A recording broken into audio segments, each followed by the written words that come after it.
लड़के क्या करें, वो अपने आप को कैसे सुंदर, हैंडसम, दमकती हुई त्वचा वाला बना के रखें। एक अच्छा स्किन केयर रूटीन फॉलो करें। अच्छा, आपने बताया कि रेटिनॉल जो है वो काफ़ी अच्छा होता है स्किन के लिए, वो क्या है और किस एज में यूज़ करना चाहिए?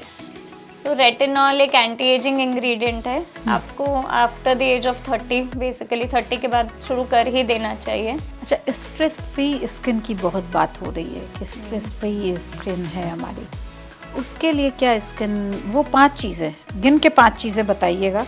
आप stress free skin, wrinkle free skin ज़्यादा रहती है, तो रिंकल्स धूप से बढ़ते हैं, सनस्क्रीन यूज़ कीजिए। रेटिनॉल थोड़ा एज अरेस्ट देता है स्किन को, जितनी एजिंग हो गई फर्दर एज अरेस्ट का काम डेफिनेटली काफ़ी असिस्ट करता है, तो रेटिनॉल्स ऐड कीजिए। और डाइट में अच्छे जूसेस लाइक आंवला ले सकते हो या बीटरूट ले सकते हो, ऐसी चीज़ें अगेन जो हाई हो एंटीऑक्सीडेंट्स में, वो इंक्लूड कीजिए। आपको लगता है कि लड़के ये सब piling, chemical peeling, carbon treatment, आजकल स्किन केयर जो है ये आज के ज़माने की ज्वेलरी है आपकी। स्किन अच्छी रहेगी तो आप हर जगह पे प्रेजेंटेबल रहोगे। स्किन ब्यूटी, दमदमाता हुआ चेहरा, ये सारी अब सिर्फ लड़कियों की बातें नहीं रह गई हैं, लड़के भी बड़ी तेजी से आगे आए हैं। वो कहते हैं मुझे भी इतना ही दमकता हुआ चेहरा चाहिए। चिराग पासवान हो, विराट कोहली हो, इन सब को देख के ये स्टाइल स्टेटमेंट बनते जा रहे हैं। इनका जो ग्लासी एकदम चमकता हुआ दमकता चेहरा है ना, वो लड़कों को बहुत इम्प्रेस कर रहा है। और आजकल कोई बूढ़ा नहीं होना चाहिए, हर कोई इंस्टा पे चमकता हुआ दिखना चाहता है। और जब गर्मियों का समय है तो लोगों को, खासकर लड़कों को, अपनी स्किन को लेके, अपनी जो टैनिंग हो रही है उसको लेके बहुत सारी चिंताएं हैं। तो हमने क्या किया, हमने आज अपने ऑफिस में ही डॉक्टर डर्मेटोलॉजिस्ट को बुलाया, हरसिमरन कौर जी को, जो हमें लड़कों की सारी परेशानियां जो स्किन से रिलेटेड, अगर आपकी भी हो तो ये शो देखते देखते, शो के देखने के बाद कमेंट बॉक्स में ज़रूर आइएगा और अपनी परेशानियां ज़रूर बताइएगा। तो हमने हरसिमरन कौर जी को बुला लिया है और वो हमें बताएंगी कि इन परेशानियों से कैसे आप लोग निपटें। बहुत बहुत स्वागत है डॉक्टर आपका हमारे शो में। गर्मियाँ आ गई हैं, अब एलर्जी बढ़ेगी, पसीने आएंगे, टैनिंग होगी, और ये सिर्फ अब लड़कियों की प्रॉब्लम नहीं है, जैसा कि मैंने पहले भी बताया। लड़के क्या करें, वो अपने आप को कैसे सुंदर, हैंडसम, दमकती हुई त्वचा वाला बना के रखें, इसके बारे में थोड़ा बताएं। जैसा आपने बोला, आजकल लड़के ज़्यादा आ रहे हैं, इनफैक्ट लड़के लड़कियां बराबर ही आ रहे हैं। एंड लड़कों को भी अच्छी स्किन चाहिए आजकल, तो एक अच्छा स्किन केयर रूटीन फॉलो करें जो कि चेंज होना चाहिए मौसम के हिसाब से। गर्मी और सर्दी का रूटीन अलग रहना चाहिए। तो सबसे पहले फेस वॉश अच्छा यूज़ करें, अगर हो सके तो एक डर्मेटोलॉजिस्ट से कंसल्टेशन लें कि उनकी स्किन टाइप क्या है, अपनी स्किन टाइप समझने की कोशिश करें, उस पर किस तरह के प्रोडक्ट्स, इंग्रेडिएंट्स ज़्यादा सूट होते हैं, वही इस्तेमाल करें। और सन से प्रोटेक्शन लें, एसपीएफ वगैरह कंटिन्यूसली यूज़ करें, थोड़ा सा नाइट केयर रूटीन करें। लड़कों के साथ दिक्कत ये आती है कि वो बहुत ज़्यादा स्टेप्स फॉलो नहीं कर पाते। जैसे लड़कियों को आप बहुत सारे स्टेप्स दोगे एक के बाद एक लगाने के लिए, तो वो सारे लगाएंगी, लेकिन लड़कों को रूटीन ऐसा चाहिए होता है जो रिजल्ट्स जल्दी दिखाए और स्टेप्स जिसमें कम हो। तो फिर वो सर्विसेज की हेल्प ले सकते हैं, जैसे कि थोड़ा बहुत डी टैन के लिए लेजर्स यूज़ कर सकते हैं या केमिकल पील्स करवा सकते हैं। साथ साथ वो अपना छोटा सा स्किन केयर रूटीन फॉलो कर सकते हैं। और ये स्किन केयर रूटीन गर्ल्स की रूटीन से कितना डिफरेंट होता है? वो उनके स्किन टाइप के हिसाब से होता है। लड़कों की स्किन जनरली थोड़ी सी थिक होती है या एट टाइम्स थोड़ी सी ऑयली ज़्यादा होती है, बट स्किन टाइप दोनों का ही वेरी करता है, तो उस हिसाब से उसको डॉक्टर से पूछ के करना बेटर रहता है। अच्छा, ये आपने बताया कि लड़कों का मतलब वो जल्दी रिजल्ट चाहते हैं और वो फॉलो नहीं करते, लेकिन मैं जो अब देख रही हूँ पिछले 10-11 सालों में, लड़कों के लिए स्किन प्रोडक्ट्स भी काफ़ी अब आने लग गए हैं, मेंस करके भी। पहले तो कहा जाता था कि लड़कियों के ड्रेसिंग टेबल पे माँ की या बहन की या बीबी के ड्रेसिंग टेबल पे रखा हुआ हर वो क्रीम वो लगा लेते थे, लेकिन अब लड़कों के स्किन केयर का कंपनियां ध्यान दे रही हैं और दिख भी रहा है। लड़के जब आते हैं तो जेल लगे हुए बाल, चमकती हुई स्किन, और पता चलता है कि मतलब वैक्सिंग और थ्रेडिंग ये सब भी लड़के खूब करा रहे हैं। तो अगर लड़कों की स्किन ऑयली है तो इससे वो कैसे बचें? अगर उनकी स्किन ऑयली है तो उनको ऐसे प्रोडक्ट्स यूज़ करने चाहिए जिसमें सैलिसिलिक एसिड हो। तो सैलिसिलिक एसिड वाला कोई फेस वॉश या वो सीरम यूज़ कर सकते हैं इस चीज़ के लिए। अगर अच्छे से स्किन केयर कर रहे हैं तो रेटिनॉल यूज़ कर सकते हैं रात में। आजकल AHA BHA एक्सफोलिएंट्स मिलते हैं मार्केट में, वंस अ वीक वो यूज़ कर सकते हैं। And piling again, chemical peels काफ़ी मदद करते हैं इसमें, या फिर आप कार्बन लेजर्स करवा सकते हैं इस चीज़ के लिए, ऑयलीनेस कंट्रोल करने के लिए स्किन की। तो ये सब चीज़ें वर्क करती हैं। तो लेकिन आपको नहीं लगता कि ये कुछ ज़्यादा हो गया? हर कोई इंस्टा रील देख के चंदन, मुल्तानी मिट्टी, हल्दी और गुलाब जल, इस वाली दुनिया से ही अभी तक बहुत लोग इंस्टा रील पे हम वापसी की तरफ जा रहे हैं। और दादी नानी के जो ये नुस्खे थे ना, उसको बड़ा फॉलो किया जाता है। और वो बहुत तेज़ी से डॉक्टर्स भी आ गया है, वो भी फॉलो करवाते हैं, वो भी बताते हैं। आपको लगता है कि लड़के ये सब piling, chemical peeling, carbon treatment, ये सब आजकल काफ़ी आते हैं? जैसे कि मैंने बोला, इक्वली आते हैं लड़के और लड़कियां। एंड काफ़ी ओपन भी हैं इस चीज़ के लिए। अच्छा। क्योंकि अब आजकल स्किन केयर जो है ये आज के ज़माने की ज्वेलरी है आपकी। स्किन अच्छी रहेगी तो आप हर जगह पे प्रेजेंटेबल रहोगे, भले ही आप ऊपर से कुछ भी पहन रहे हैं, कुछ भी लगा रहे हैं, बट अगर आपकी स्किन एक अच्छा रिफ्लेक्शन दे रही है तो वो आपकी इनर हेल्थ का भी एक रिफ्लेक्शन देती है, आपके डिसिप्लिन का एक रिफ्लेक्शन देती है, आप खुद की तरफ कितना ध्यान रख रहे हो। सो वो अब एक प्रेजेंट डे ज्वेलरी की तरह हो गया है।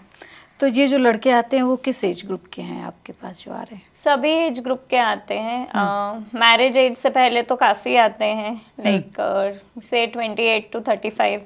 उसके बाद थोड़ा सा कम हो जाता है, अगेन थोड़ी सब एजिंग शुरू होती है तो उस स्टेज पे ज़्यादा आते हैं। बहुत लोग अब बियर्ड शेपिंग के लिए आते हैं या अलग अलग इंडिकेशंस के लिए आते हैं। स्पेशली लड़के आजकल हेयर को लेके बहुत कॉन्शियस होते हैं, क्योंकि हेयर फॉल इश्यूज, बॉल्डिंग ये अर्ली एज पे शुरू हो गया है, तो ये जल्दी आते हैं। तो वो क्या मतलब आपने बताया बियर्ड शेपिंग के लिए आते हैं, वो किस तरह से आप लोग मैनेज करेंगे? किसी के बहुत लाइट होते हैं, किसी के बहुत हैवी होते हैं, और क्या वो कहते हैं कि भाई ये लाइन यहाँ से आगे नहीं बढ़नी चाहिए? मतलब क्या बॉयज़ की भी ये डिमांड होती है? हाँ जी, होती वो है। किस तरह से करवाती हैं? मतलब वो क्या रूटीन होता है? वो क्या कहते हैं आके जब आपके पास आते हैं? उनको भी ये चाहिए होता है कि बार बार के पास ना जाना पड़े, फ्रीक्वेंटली पार्लर ना विजिट करना पड़े, या कुछ साइड इफेक्ट्स ना हो जाए, तो वो भी अब डर्मेटोलॉजिस्ट से करवाते हैं।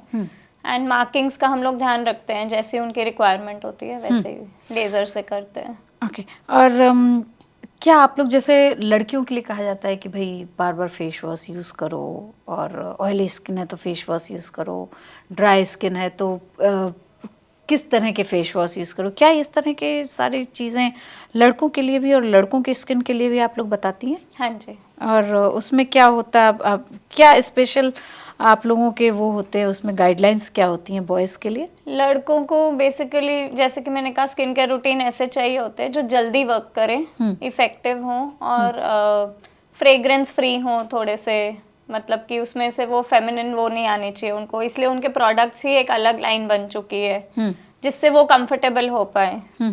सो उस तरह के प्रोडक्ट्स वो बेटर प्रेफर और करते हैं। आजकल एक नई बहस छिड़ गई है SPF को लेके, जो आपने भी अभी कहा कि भाई आप धूप में निकल रहे हैं तो SPF वाली क्रीम लगाएं। तो अब कह रहे हैं कि डॉक्टर्स, कल भी मेरी एक डॉक्टर से बात हो रही थी, उन्होंने कहा कि SPF लगा तो लेते हैं लेकिन वो कितना इफ़ेक्ट कर रहा है इसकी कोई रिसर्च नहीं है, और स्किन को जो धूप चाहिए, जो विटामिन D चाहिए, वो आपके SPF लगाने की वजह से उसमें वो एब्जॉर्ब नहीं कर पा रहा, और दूसरी बीमारियां उससे हो रही हैं, बोन्स वीक हो रहे हैं, विटामिन D कम आपको नहीं मिल पा रहा है आपके शरीर को। क्या SPF सेफ है सचमुच?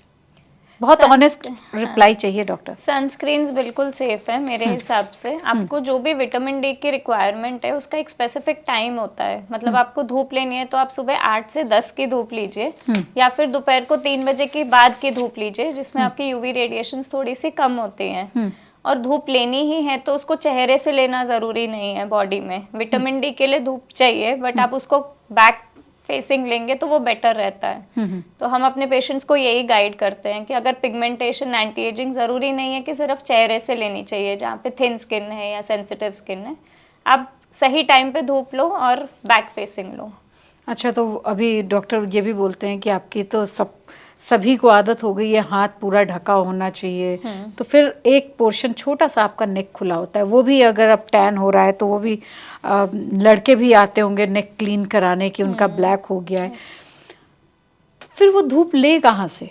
मतलब वो तो टैनिंग शुरू हो जाएगी ना। कहते हैं कि गोरे लोग हैं तो 20 मिनट बैठें, लेकिन थोड़ा डार्क कॉम्प्लेक्शन तो 40 मिनट से 50 मिनट तक धूप में बैठें तो उससे टैनिंग हो जाएगी। उससे बचने के क्या उपाय हैं? मतलब एक तरफ आपको विटामिन डी भी आपके लिए ज़रूरी है क्योंकि उससे भी स्किन आपकी दमकती है, और दूसरी तरफ जैसे ही वो दमकने के लिए आप धूप में बैठते हो तो आपको दूसरी बीमारियां शुरू हो जाती हैं या स्किन ब्लैक हो जाती है। उससे बचने का कोई उपाय है? जैसे मैंने कहा कि आप एक तो करेक्ट लोकेशन पे लीजिए, कवर्ड पोर्शन से लीजिए धूप को, बैक से लीजिए। दूसरा, आपको एंटीऑक्सीडेंट्स बहुत हाई रखने चाहिए, या तो सप्लीमेंट्स के थ्रू या अपनी डाइट के थ्रू। एंटीऑक्सीडेंट्स में आता है हमारा विटामिन ए, सी, ई, या फिर ग्लूटाथायोन भी आजकल काफ़ी लोग करवाते हैं ड्रिप्स के फॉर्म में। तो वो प्रिवेंट करता है कि जो सनलाइट है उसके गलत साइड इफेक्ट्स ना आए बॉडी में, बेनिफिट्स रहे, बट ये ना हो कि सब कुछ ऑक्सीडाइज होके गलत साइड इफेक्ट्स दे या टैनिंग टेंडेंसी बढ़ा दे आपकी। तो टाइम टू टाइम साल में एक बार एक कोर्स ऑफ एंटीऑक्सीडेंट्स करना चाहिए। और जब टैनिंग बढ़ जाए, क्योंकि आज हमारी बात ही गर्मियों में हो रही है और पसीने की बदबू और पसीनों की वजह से पिंपल्स आना, तो ऐसे में वो टैनिंग को रोकने के लिए ये लोग कैसे, मतलब गर्ल्स के लिए तो कहते हो आप नींबू लगा लो, चीनी लगा लो, या के डी टैन के बहुत सारे प्रोडक्ट्स हैं जो आप फेशियल कराने जाते हैं तो कर ले। लड़कों के लिए भी क्या ये सारी चीज़ें हैं? यस। और वो कैसे उनको भी हम सजेस्ट करते हैं, बाहर निकलो तो कैप पहन के निकलो, थोड़ा शर्ट का कॉलर थोड़ा ऊपर कर लो, अगर धूप तेज है वो नेक के बैक साइड पे इजीली टैन होता है वहाँ पे नहीं आए, या फुल स्लीव्स के कपड़े पहन के निकलो। एंटीऑक्सीडेंट ज़्यादा लो डाइट में, जैसे आप मॉर्निंग में एक नींबू पानी से शुरू कर सकते हो जो इंटरनली वर्क करती हैं चीज़ें। एंड बाकी फिर आप यही है कि डी टैन वाले क्रीम्स या लेज़र ट्रीटमेंट्स इनके लिए जा सकते हो टाइमली। और जब मुल्तानी मिट्टी, जैसे हमारी, मैं इससे पहले भी बात कर रही थी आपसे कि मुल्तानी मिट्टी, हल्दी, चंदन या फिर खीरे का पानी, आजकल एक नई चीज़ चली है राइस वाटर, और कोरियंस को दिखाया जा रहा है, उनकी फ्लोलेस स्किन, बिल्कुल स्पॉटलेस स्किन दिखाई जा रही है। आपकी भी है माशाल्लाह, बहुत ही खूबसूरत स्किन आपकी है। तो ऐसे में ये जो जिनके दाग धब्बे वाले चेहरे हैं, हमारे सिद्दक भाई भी हैं, वो कह रहे हैं कि मेरा तो दाढ़ी से ही छुप जाता है चेहरा, लेकिन जितना दिख रहा है वो कैसे वो चमकदार बनाए, और क्या ये मुल्तानी मिट्टी वाला ज़माना गया और वो राइस वाटर वाला ही ज़माना है? ये मुल्तानी मिट्टी वाला ज़माना वापस तो आ रहा है, बट थोड़ा सोफिस्टिकेटेड फॉर्म में आ रहा है। मतलब आजकल आप क्ले मास्क वगैरह यूज़ कर सकते हो जो इजी होते हैं, मतलब लड़कों के लिए करना एटलीस्ट थोड़ा इजी है कि आप क्ले मास्क लगा लो 20 मिनट्स के लिए, बस आपको धोना है। तो ये नहीं कि आपको घर में कुछ पेस्ट बनाना है या आपको बहुत ज़्यादा मेहनत करनी है उसके लिए। राइस वाटर का जो कॉन्सेप्ट है वो बेसिकली हाइड्रेशन का कॉन्सेप्ट है। जब आप चावल को पानी में डालते हो तो वो फूलता है, तो वही कॉन्सेप्ट है कि वो एक नेचुरल सोर्स है, मतलब एक नेचुरल प्लम्पिंग इंग्रेडिएंट है। आजकल प्लम्पिंग और हाइड्रेशन पे बहुत ज़्यादा फोकस है। तो जो भी कोरियन ग्लास के नाम पे जो भी कोई कुछ भी कहता है, Korean glass is nothing but hydration. मतलब जितना ज़्यादा पानी होगा स्किन में वो उतनी लाइट को रिफ्लेक्ट करेगी और उतना ज़्यादा ग्लो देगी। तो जितना आप या तो हाइलोरॉनिक सीरम के फॉर्म में लगाओ उसको, या आप राइस वाटर वाली कोई घर पे रेसिपी यूज़ करना चाहते हो, बट कॉन्सेप्ट उसका वही है कि जितना आपका मॉइस्चर रहेगा स्किन में या जितना वाटर रहेगा स्किन में वो उतना ज़्यादा लाइट वो करेगा, रिफ्लेक्शन। तो क्या आप कह रही हैं कि राइस वाटर आप जब लगाते हैं तो आपकी स्किन को वो पूरा कवर कर देता है और वो ग्लो करने लग जाती है? वो थोड़ा टाइम के लिए आपके पोर्स वगैरह को क्लोज करता है, बट वो बहुत ज़्यादा अंदर पेनिट्रेट नहीं करता है। बेटर रहता है कि आप सीरम्स के फॉर्म में यूज़ करो उसको, जैसे कि हाइलोरॉनिक एसिड सीरम, वो बेटर वर्क करता है। तो कैसे लगाएं उसे, उसके बारे में थोड़ा बताएं। बहुत सारे ऐसे होंगे जिन्होंने सुना तो होगा लेकिन उन्हें पता नहीं होगा कि इसको कैसे यूज़ करें। रात में सोने जा रहे हैं तो क्या फेस वॉश पहले करें, उसके बाद मॉइस्चराइज़र लगाएं, उसके बाद राइस वाटर से वो सिर्फ रिंस कर लें, या फिर और भी कोई तरीका हो सकता है? तो सबसे पहले आप फेस वॉश यूज़ करो, उसके बाद आप थोड़ा सा गुलाब जल या रोज़ वाटर यूज़ कर सकते हो अपने पोर्स को क्लोज करने के लिए। उसके बाद अपनी स्किन के हिसाब से कोई सीरम, जैसे आपकी स्किन बहुत ड्राई है तो आप ये हाइलोरॉनिक एसिड या राइस वाटर यूज़ करना चाहो तो वो कर सकते हैं, या फिर अगर बहुत टैनिंग हो रही है, पिगमेंटेशन ज़्यादा आ रहा है, तो विटामिन सी बेस्ड कोई प्रोडक्ट आप यूज़ कर सकते हो। हाँ। और दिन में है तो उसके ऊपर सनस्क्रीन लगा सकते हैं, रात में है तो फिर आप मॉइस्चराइज़र या एक कुछ स्किन रिपेयर के लिए प्रोडक्ट यूज़ कर सकते हो उसके ऊपर। वो क्या प्रोडक्ट हो सकता है? कभी कभी जैसे मैं फिर से आऊँगी दादी नानी के नुस्खे पर, क्योंकि इंस्टाग्राम हो या यूट्यूब हो, दादी नानी के नुस्खों से भरा पड़ा है। जब मैं आपके लिए रिसर्च कर रही थी तो मैंने भी बहुत पाया कि स्किन से रिलेटेड और क्या क्या प्रॉब्लम्स हो रही हैं। वॉइस से भी मैंने काफ़ी सारी बातें की। तो उन मतलब वो ये जानना चाहते हैं कि लड़कियों की तरह, और जब हम दोनों साथ चल रहे हों तो मेरी चेहरे स्किन भी उतनी ही ग्लो करे जितनी लड़कियों की करती है। तो उस समय वो क्या करें और उसके लिए वो क्या क्या चीज़ें करें? वो 5 चीज़ें बताइए हमें। सनस्क्रीन हमेशा यूज़ करें, कोई एक सीरम डर्मेटोलॉजिस्ट से डिस्कस करके अपने स्किन टाइप के हिसाब से उसको यूज़ करें जो थोड़ा रिपेयर का काम कर पाए। मॉइस्चराइज़र हमेशा यूज़ करें। इधर उधर से स्किन केयर एडवाइस ना लें, जो उनके लिए सही है वही करें, तो क्वालिफाइड इंडिविजुअल्स के पास जाकर ही एडवाइस लें। And frequent face wash definitely. अच्छा, आप डॉक्टर हैं, आप स्किन स्पेशलिस्ट भी हैं, तो और स्किन टाइप 3 ही तरह की है, मान लीजिए ऑयली है, ड्राई है और मिक्स है, और यही 3 हो रही हैं, तो आप तीनों के लिए क्या एडवाइस करेंगे? स्किन अगर ड्राई स्किन वाले हैं तो ये जो स्किन फॉलो आपका जो स्किन को आप फॉलो करवाती हैं वो कैसे करें? नॉर्मल स्किन वाले क्या करें, और ड्राई स्किन और मिक्स स्किन वाले वो क्या क्या चीज़ें करें जिससे उनकी स्किन हमेशा ग्लो करे? ये स्पेशली अभी बॉयज़ की बात हो रही है, अभी गर्ल्स पे भी हम आएंगे। एक तो skin care products frequently change ना करें, एक रूटीन को कंसिस्टेंटली फॉलो करें। कोई चीज़ आपको सूट हो रही है या नहीं हो रही है ये समझ आपको 2 या 3 हफ्ते के बाद आता है, क्योंकि स्किन थोड़ा सा एक्सेप्टेंस में थोड़ा सा टाइम देती है उस चीज़ के लिए। हमारे पास जो सबसे ज़्यादा आ रहा है स्किन टाइप आजकल वो सेंसिटिव आ रहा है, उसके बाद ड्राई, ऑयली, नॉर्मल या कॉम्बिनेशन की तरफ आ रहा है। तो थोड़ी भी सेंसिटिव स्किन है तो डेफिनेटली क्वालिफाइड पर्सन के पास ही जाके सबसे पहले ओपिनियन लें। और ऑयली स्किन के लिए जैसे मैंने बताया, सैलिसिलिक बेस्ड प्रोडक्ट्स या ग्लाइकोलिक एसिड बेस्ड प्रोडक्ट्स ज़्यादा अच्छे वर्क करते हैं। अगर आपकी स्किन ड्राई है तो हाइलोरॉनिक एसिड और मॉइस्चराइजर्स वगैरह ज़्यादा यूज़ करें। कॉम्बिनेशन स्किन है तो देन कंबाइन करना बेटर रहता है प्रोडक्ट्स को, लाइक आप एक ग्लाइकोलिक एसिड वाला प्रोडक्ट यूज़ कर सकते हैं या फेस वॉश में या सीरम में। एक्ने हैं तो विटामिन सी वगैरह ना करें, कोई एक एंटीऑक्सीडेंट यूज़ करें, जैसे कि नायासिनामाइड यूज़ कर सकते हैं या विटामिन सी यूज़ कर सकते हैं, दोनों में से कोई एक। तो अगर स्किन टाइप बहुत ऑयली है तो नायासिनामाइड प्रेफर करेंगे, अगर ड्राई की तरफ है तो विटामिन सी ज़्यादा यूज़ करें। ओके। और अक्सर एक शिकायत मिलती है कि शेव करने के बाद उन्हें स्किन में जलन होती है या फिर रैशेस हो जाते हैं, तो कई लोग दूध भी लगा लेते हैं। आजकल वैसे बहुत सारे प्रोडक्ट्स ऐसे आ रहे हैं या शेविंग क्रीम ऐसी आ रही है कि जलन ना हो, लेकिन अगर बार बार करने के बाद भी हो रहा है तो क्या आप लोगों के पास है कि भाई कैसे निपटें इससे, या दूध लगाना, दही लगाना, पानी से सेव कर लो, ऐसी एडवाइस देती हैं आप? हाँ, सो बेसिकली क्या है कि अगर जलन हो रही है तो एक तो आफ्टर शेव जो पोस्ट शेव क्रीम है वो उसमें एस्ट्रिंजेंट वगैरह नहीं होना चाहिए।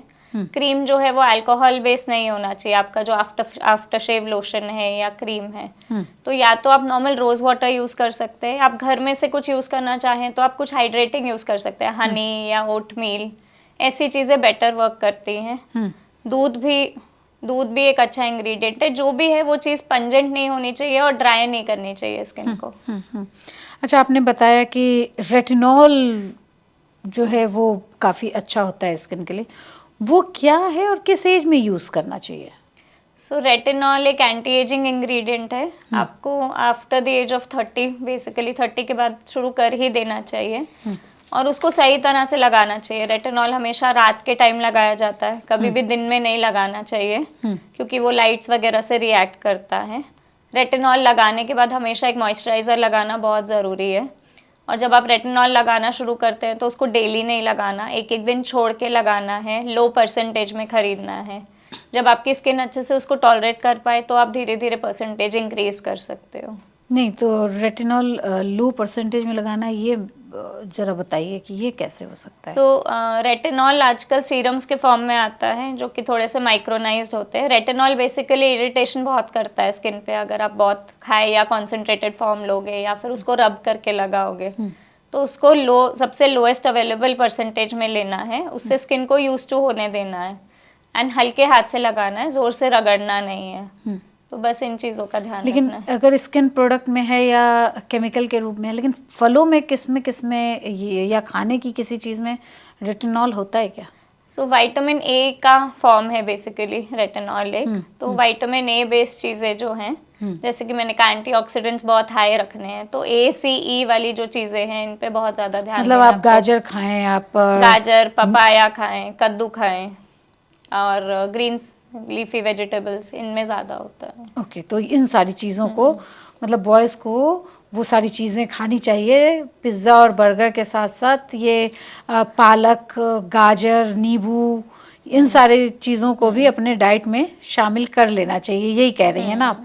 अच्छा, लड़कियों में जैसे पहले लड़कियों में देखा जाता ना, पिंपल्स आते हैं और वो ऐसे शीशे पे दिखाते थे, ऐड भी वैसा ही आता था, और हमने अपने घरों में लड़कियों को भी और हम लोगों ने भी ये किया।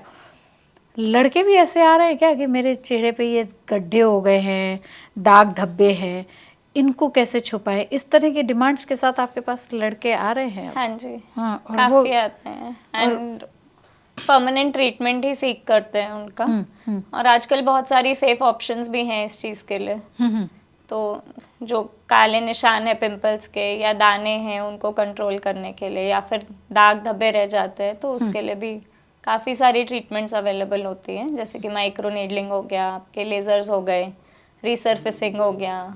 तो ये सब कभी चीज़ें साइड हेल्प इफेक्ट करती भी हैं। इनका होता है स्किन में बाद में? किसी का कभी ऐसा हुआ आपके साथ कि आपने स्किन पील की हो और फिर वो हील ही ना हुई हो, ऐसी जब सिचुएशन नहीं आ जाए? नहीं, ऐसे नहीं होता। अगर आप प्रॉपर प्रोसेस फॉलो करके, स्टेप्स फॉलो करके ठीक से क्वालिफाइड पर्सन से कराएंगे तो ऐसे कुछ प्रॉब्लम्स नहीं होते हैं। अच्छा, ऐसा कोई लड़का आया आपकी लाइफ में, या आप इतने सालों से प्रैक्टिस कर रही हैं, जिसे कहा हो कि मेरी गर्लफ्रेंड से ज़्यादा खूबसूरत मुझे दिखना है? सारे ही आते हैं आजकल। इनफैक्ट प्री ब्राइडल केयर में अगर कपल आ रहा है तो लड़के ज़्यादा रेगुलरली आते हैं उसके लिए। अच्छा, और वो कोई एक इंटरेस्टिंग मोमेंट बताएं जिसमें कि दोनों ही आए हों और कहा हो कि इसकी स्किन ज़्यादा ग्लो कैसे कर रही है, मेरी क्यों नहीं कर रही, और फिर आपके लिए वो क्या सिचुएशन थी? आते हैं ऐसे, मतलब उनको चाहिए होता है कि मेरी स्किन उतनी अच्छी ग्लो करे। ये तो मेकअप लगा लेगी शादी के दिन, बट मैं मेकअप नहीं लगा सकता, तो मुझे तो नेचुरल ग्लो चाहिए उस दिन। हाँ। तो इनफैक्ट और सिंसियरली ही करते हैं वो उस चीज़ को फॉलो। अच्छा, और क्या इंस्टाग्राम आने के बाद या स्नैपचैट आने के बाद लड़कों में वो बढ़ा है, फॉलोअर्स बढ़ाने के लिए स्किन रूटीन वगैरह की बात करते हैं, और वो अगर वैसी डिमांड के साथ आते हैं तो आप उनके स्किन को कैसे ट्रीटमेंट करती हैं उनका?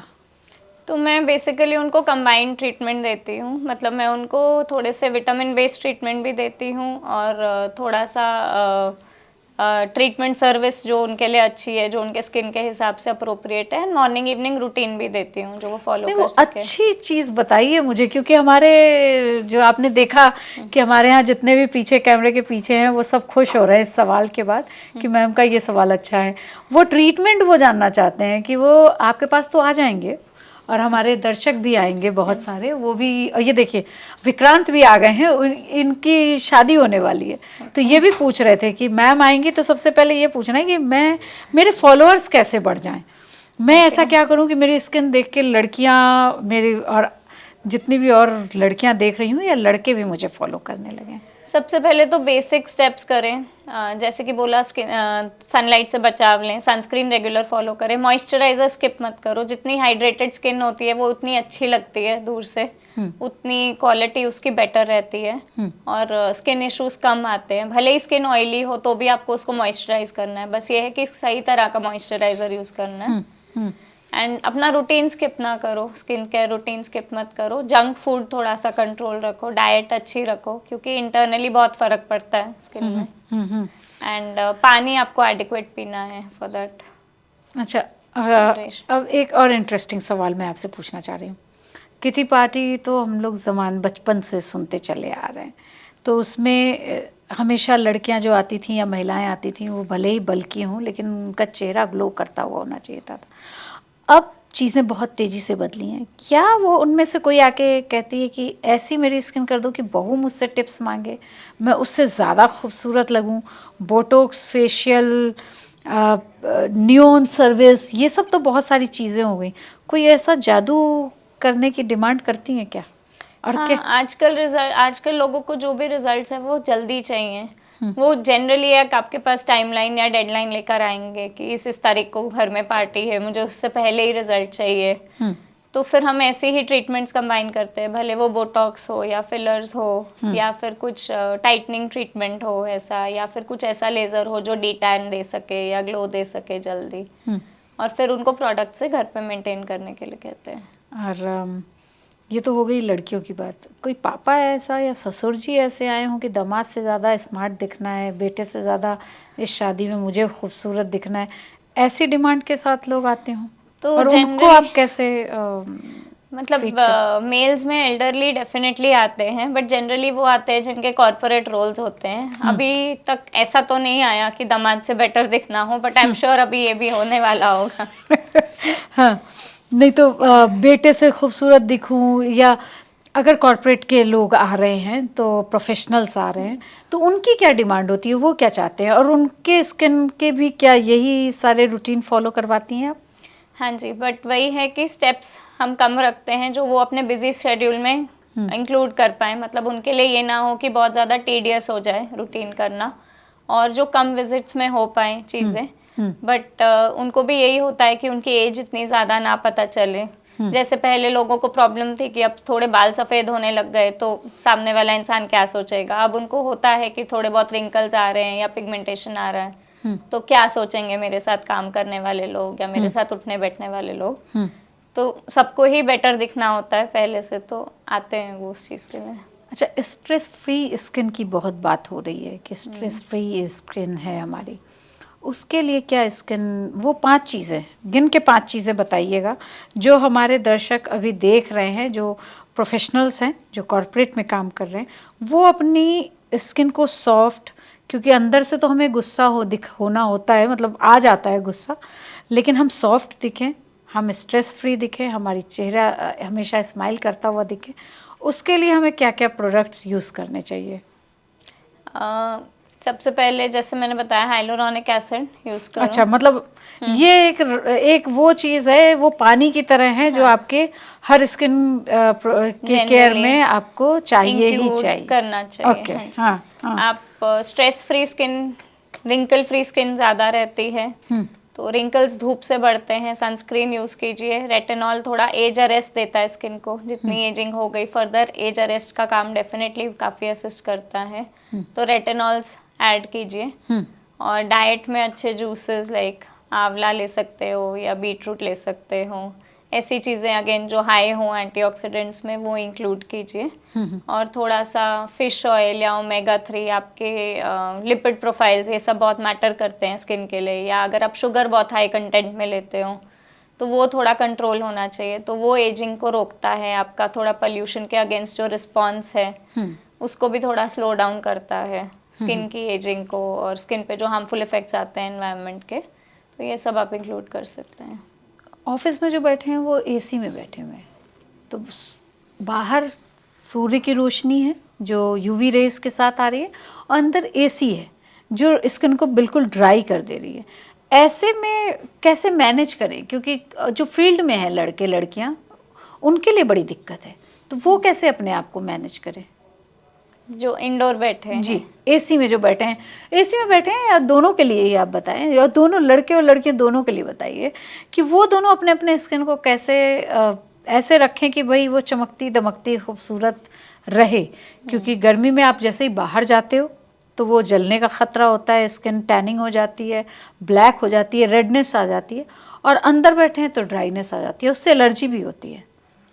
तो बहुत ड्राई ना हो इसलिए एक्सफोलिएट ज़्यादा ना करें, स्क्रबिंग वगैरह ज़्यादा ना करें स्किन पे, ब्लीच जैसे इंग्रेडिएंट्स ना यूज़ करें, क्योंकि इंडोर भी हम बैठे हैं तो इंडोर लाइट्स में बैठे रहते हैं। ऑफिसेज में आजकल लाइट्स बहुत तेज़ हैं, हम कंटिन्यूसली कंप्यूटर स्क्रीन्स के आगे बैठे हैं जी। तो थोड़ा जेल बेस्ड सनस्क्रीन इस टाइम पे भी हमें यूज़ करना चाहिए और मॉइस्चराइज रेगुलर करना चाहिए। अगर आप दिन में 2 बार भी स्किन मॉइस्चराइज कर रहे हो तो वो काफ़ी हद तक प्रोटेक्टेड रहती है। मॉइस्चराइजर्स में आप सेरामाइड्स ऐसा कुछ यूज़ कर सकते हो जो कि थिक मॉइस्चराइजर का काम करते हैं और काफ़ी हद तक प्रोटेक्टेड रखते हैं स्किन को। और आप ये बताइए डॉक्टर कि सबसे ज़्यादा जो लोग गलतियां कर रहे हैं स्किन प्रोडक्ट्स को चुनने में या अपने ऊपर अप्लाई करने में, वो क्या चीज़ें हैं जो खासकर गर्मियों में, सब क्योंकि गर्मी की बात हम लोग कर रहे हैं, गर्मियों में सबसे ज़्यादा बड़ी गलती लोग क्या करते हैं जो जिसको कि आपको संभालना भी कभी कभी मुश्किल हो जाता है? एडिक्वेट सन प्रोटेक्शन नहीं लेते जैसे कि मैंने कहा। दूसरा, इंस्टाग्राम से इन्फ्लुएंस भी बहुत हो रहे हैं। इंस्टाग्राम ने एजुकेशन बहुत दिया है लोगों को, लेकिन गलत इन्फ्लुएंस भी बहुत आ रहा है इंस्टाग्राम के थ्रू। वो लोग सोचते नहीं हैं क्योंकि हर चीज़ हर इंसान के लिए सूटेबल नहीं है, तो जस्ट बेस्ड ऑन रील्स वो कुछ भी प्रोडक्ट्स यूज़ कर लेते हैं एंड देन फिर वो संभालना मुश्किल हो जाता है। या फिर बहुत बार लोग डायरेक्टली केमिस्ट के पास जाकर प्रोडक्ट्स एडवाइस ले लेते हैं कि मुझे क्या यूज़ करना चाहिए। इससे बेटर रहता है कि एक क्वालिफाइड प्रोफेशनल से अपनी स्किन के हिसाब से साल में एटलीस्ट एक बार अपनी स्किन को समझ के राइट काइंड की स्किन केयर एडवाइस लेना। तो आपके पास सबसे ज़्यादा पेशेंट कब आते हैं, ठंड में या गर्मी? दोनों ही सीजन में आते हैं एंड दोनों सीजन के इश्यूज भी अलग रहते हैं। वो क्या इश्यूज होते हैं? गर्मियों के इश्यूज बताइए अभी। गर्मियों में अभी जैसे एक्ने वाले ज़्यादा आते हैं, घमौरियों वाले लोग आते हैं, या फिर सनबर्न्स हो रहे हैं, सनस्क्रीन लगा रहे हैं फिर भी एडिक्वेट नहीं लगा रहे तो सनबर्न लेकर आ रहे हैं, या पिगमेंटेशन हो रही है, टैनिंग हो रही है, इन सब चीज़ों के लिए आते हैं। तो बस एक चलते चलते एक सवाल बताइएगा, 2 सवाल हैं। एक, आप अपनी स्किन को कैसे क्या रूटीन फॉलो करती हैं जो आपकी स्किन इतनी चमकदार है अभी, और दूसरा आप अपनी फैमिली वालों को किस तरह से क्या सबका आप भी उतना ही फॉलो करवाती हैं स्किन रूटीन सभी से? हाँ, मेरी कोशिश तो डेफिनेटली रहती है कि सब लोग स्किन रूटीन फॉलो करें, बट मैं खुद बहुत स्ट्रिक्ट हूँ अपने स्किन रूटीन को लेके। भले ही कितने भी बच जाएं रात में, या मुझे अपना स्किन केयर रूटीन करना है तो मैं करती ही हूँ उसको कंप्लीट। हाँ, वो 5 तो वो शॉर्ट गोल उससे नहीं होता कि मैंने आज किया तो कल कुछ दिख रहा है क्या रिजल्ट, उस तरह की सोच नहीं रहती। एक लाइफ टाइम के लिए अच्छी स्किन मेंटेन करनी है तो बस हम एक रूटीन फॉलो कर रहे हैं। एंड प्रोडक्ट्स वगैरह जो भी यूज़ करते हैं बहुत अच्छी क्वालिटी के करते हैं, एंड कुछ भी ऐसे गलत नहीं यूज़ करना स्किन पे। तो कंसिस्टेंसी चाहिए and bar bar products change नहीं करने इन्फ्लुएंस होके। ओके। और पानी पीना कितना ज़रूरी है? बहुत ज़रूरी है स्किन के लिए, हाइड्रेशन तो चाहिए ही चाहिए स्किन को। और लड़के और लड़कियों में क्या आजकल वो धीरे धीरे बदलता जा रहा है कि 2.5 लीटर पानी पी लो, इट्स इनफ। तो अब फ्रूट्स में बहुत पानी है, आप जो खा रहे हैं उसमें बहुत पानी है, तो तब भी क्या ये 7 लीटर्स पानी से ये कम हो गया है कि 2.5 लीटर पानी पिए, इट्स इनफ फॉर योर तो स्किन? बेसिकली मैं उनको बोलती हूँ आपके जितना डाइट में जा रहा है वो छोड़ दो, उसको छोड़ के ओवर एंड अबव 3 लीटर्स पानी होना चाहिए रोज डाइट में, अदर देन आपका जो मील्स के साथ जा रहा है या जो मील्स में कुकिंग में यूज़ हो रहा है या जूस में जा रहा है, उसके अलावा अलग से एटलीस्ट 3 लीटर पानी होना ही चाहिए। तो आप चलते चलते हमारे सारे दर्शकों को बताएंगे, खासकर लड़कों और लड़कियों को बताएंगी। आंटियां भी सुन रही होंगी तो मुझे लगता है कि वो भी खुश हो जाएंगी आपसे कि वो 5 चीज़ें जो सुबह उठ के वो करें और शाम को वो सोने जा रही हूँ तब वो करें। तो सुबह उठ के एक बहुत ही जेंटल क्लेंजर से फेस को वॉश करें। थोड़ा सा आप कुकुम्बर वाटर यूज़ कर सकते हो या रोज़ वाटर यूज़ कर सकते हो स्किन के ऊपर। उसके बाद एक प्रोटेक्टिव सीरम, सनस्क्रीन कम से कम इतना लगाएं। मेकअप कम यूज़ करें, मेकअप यूज़ कर रहे हैं तो उसके ब्रशेज़ अच्छे से वॉश करें। रात में आकर आप डबल क्लेंस करें अपने फेस को, मेकअप पहले रिमूव करें अच्छे से मेकअप रिमूवर से, उसके बाद दोबारा से उसको वॉश करें। कुछ ऐसा प्रोडक्ट प्रिस्क्राइब करवाएं जो प्रोटेक्टिव रहेगा लॉन्ग टर्म के लिए, जिसमें कोई साइड इफ़ेक्ट्स ना हो, और फिर एक एंटी एजिंग प्रोडक्ट यूज़ करें। इस तरह से कम इतना रूटीन आप फॉलो करिए। ये तो लड़कियों के लिए हो गया। लड़के जो धूल खाते हुए और धूल और पॉल्यूशन के बीच में से गाड़ी चलाते हुए चले आ रहे हैं, उनके लिए क्या आपकी उनके लिए वो जेंटल एक्सफोलिएंट यूज़ कर सकते हैं, कोई भी AHA BHA बेस्ड हफ्ते में एक बार, मे बी सैटरडे या संडे जब उनको छुट्टी हो 8 से 10 मिनट के लिए। एक जगह रोकूंगी, ये AHA BHA वाला क्या है? ये मुझे लगता है बहुतों को नहीं पता होगा। तो जनरली आजकल के उसमें यंगस्टर्स में काफ़ी अवेयरनेस है इस चीज़ को लेकर। तो ग्लाइकोलिक या सैलिसिलिक एसिड वाले एक्सफोलिएंट्स मिलते हैं, जैसे पहले लोग स्क्रब्स लगाते रहते थे या रगड़ते थे नींबू से, तो ये थोड़ा इजियर ऑप्शन है। आप ये लगा के वेट कर सकते हैं 7 to 10 मिनट्स। ऊपर से आप कोई क्ले मास्क वगैरह यूज़ कर सकते हैं। तो स्किन को डिटॉक्स, डेफिनेटली स्किन केयर थोड़ी एक्सटेंसिव करें हफ्ते में एक बार, और डेली जस्ट मेक श्योर करें कि आपके बैग में एक सनस्क्रीन रहे, आपकी गाड़ी में एक रख सकते हैं, उसको रीअप्लाई करें 3-4 घंटे में। एक बार आदत बन जाती है तो 1 या 2 मिनट ही लगते हैं, तो ये रेगुलरली आप कर सकते नहीं तो हो सनस्क्रीन लड़कों में। क्या बाहर निकले और यूं ही लगा लें या हर बार फेस वॉश करके लगाना नहीं, आप होता है? ऊपर से ही रीअप्लाई कर सकते हो। तो वो पॉल्यूशन का उस पर इफेक्ट नहीं पड़ेगा? नहीं आता। नहीं आता बिल्कुल। तो भाई अब जब बाहर निकलें और अगर आपको भी स्किन चमकदार, फ्रेश, आपको स्माइली दिखना है, हमेशा ही दमकते हुए दिखना है, तो डॉक्टर की बताए हुए ये सारे स्किन के जो रूल इन्होंने बताए हैं वो फॉलो कीजिए और हमारे साथ जुड़े रहिए। और आपके कोई भी सवाल हो तो ज़रूर कमेंट बॉक्स में आके बताइए, ये डॉक्टर साहब खुद आपके सवालों के जवाब देंगी। नमस्कार।